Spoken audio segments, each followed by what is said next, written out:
This election is also, in a very big way, a choice about capitalism. The stock market is surging, especially powered by big tech, right now, this week. But people are rightfully asking where the profits are going. Now, this is an issue that sometimes does favor Democrats when it comes to fairness and making mega millionaires pay their share and combating inequality. But sometimes the economy also can lean towards Donald Trump, including voters who say right now, whether you believe it or not, more voters in the swing states say they think Trump can better control prices than the current administration. And this is a clash that separates these two candidates and has been brewing in our politics for a long time. We're lowering taxes, which the Republicans love. I wouldn't be running unless I was really rich. No billionaire should be paying a lower tax rate than a school teacher or firefighter. We are going to ask the wealthiest people in this country, many large corporations, start paying their fair share of taxes. You built that fortune in America. I guarantee you built it in part using workers all of us help pay to educate. Anyone who does well for themselves should do their fair share in return so that more people have the opportunity to get ahead. Corporations are people, my friend. Corporations are people, my friend. That last line legally is true. In our system, and not all countries do this, but in the U.S., courts give corporations some of the rights and benefits of actual people. So Mitt Romney was referring to a rule, a real thing.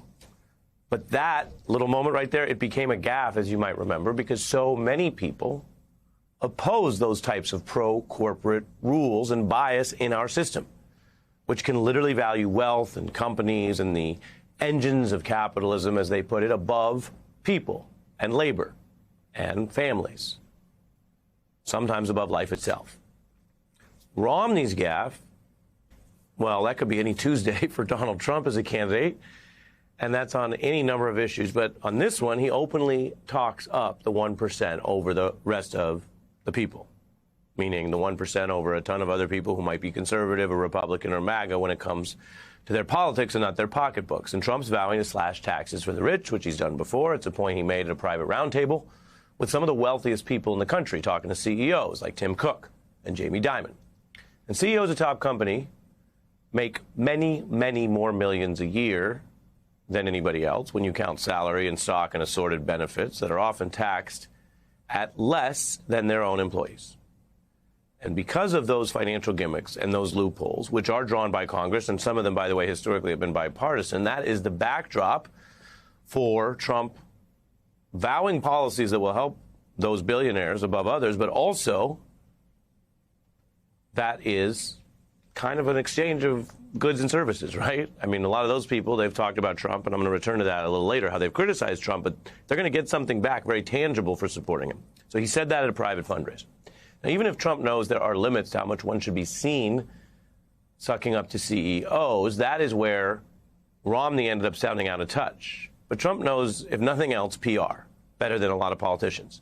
So I want to mention this tonight in addition to this report on the actual facts and the data and the inequality, that Trump still makes a point of trying to position himself like he's above these CEOs.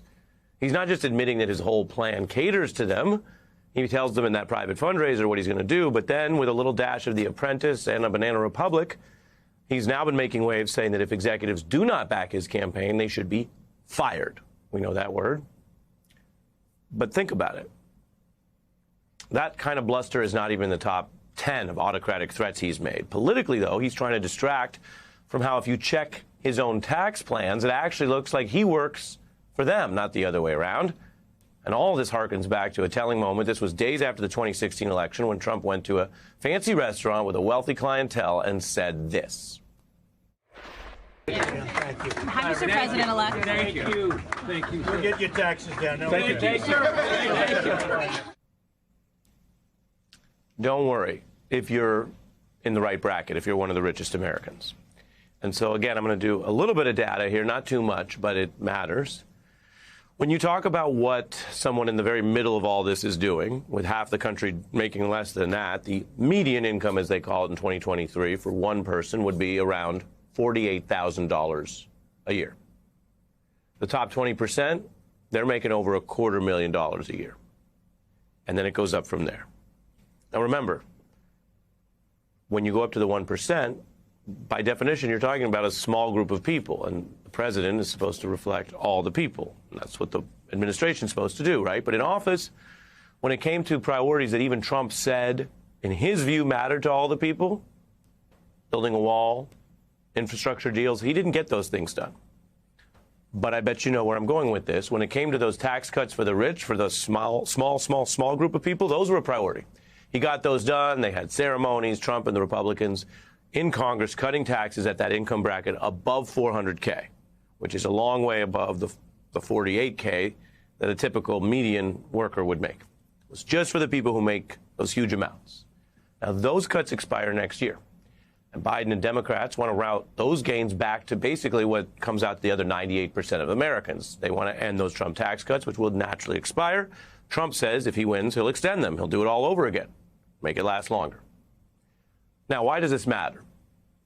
I want to be very clear. I always try to be as clear as I can with you.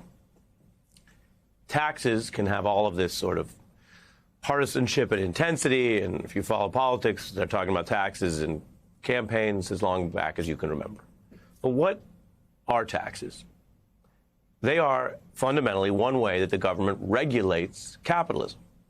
So a tax break for veterans or home ownership or retirement savings is the government valuing something over just letting it all go as runaway capitalism. And there's nothing controversial or even liberal about any of that, even though we hear about liberals wanting to raise taxes. That's one of the things that are said in campaign season. But most homeowners, I don't care conservative, liberal, or what, most homeowners like the home ownership tax benefits, the mortgage tax benefits.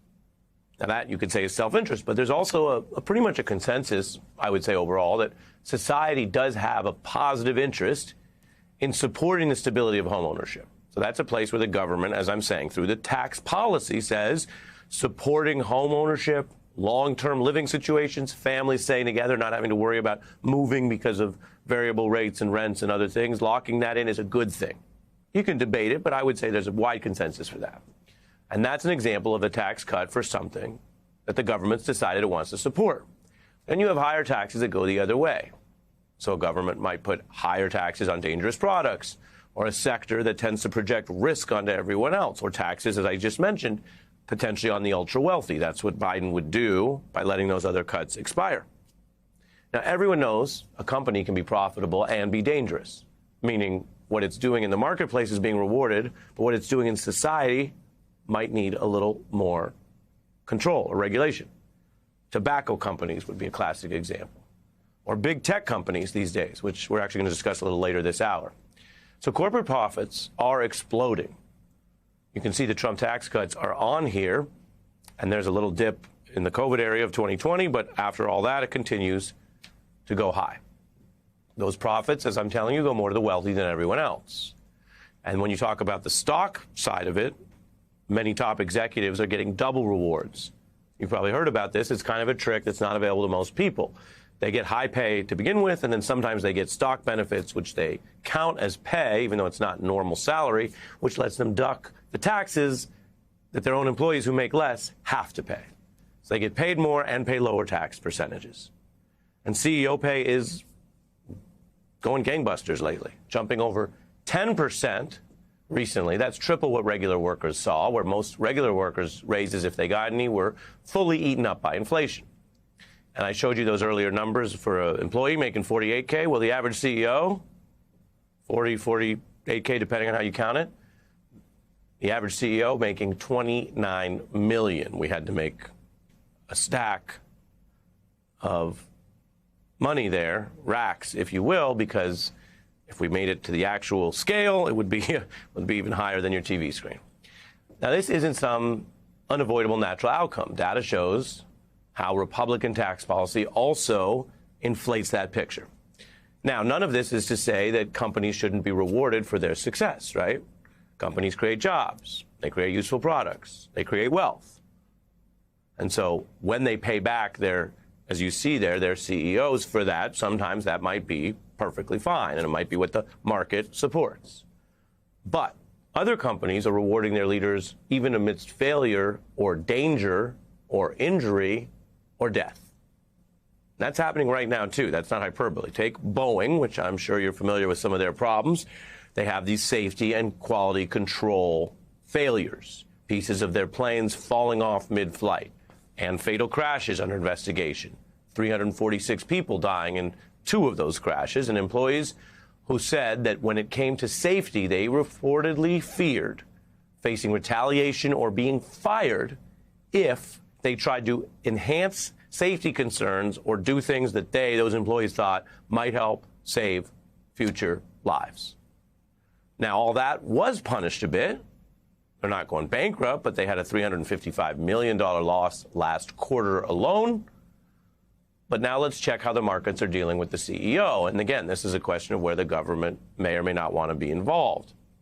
But it's a topic where some of the narrative and partisan division can actually be misleading. I'm going to say that before I show you some interesting footage, because when I show you what Boeing is doing and how they're failing, and then how they're paying their CEO at record rates and giving him a raise, that's opposed by many, many Americans, not just people who are fixated on critiquing capitalism or on one side of the spectrum.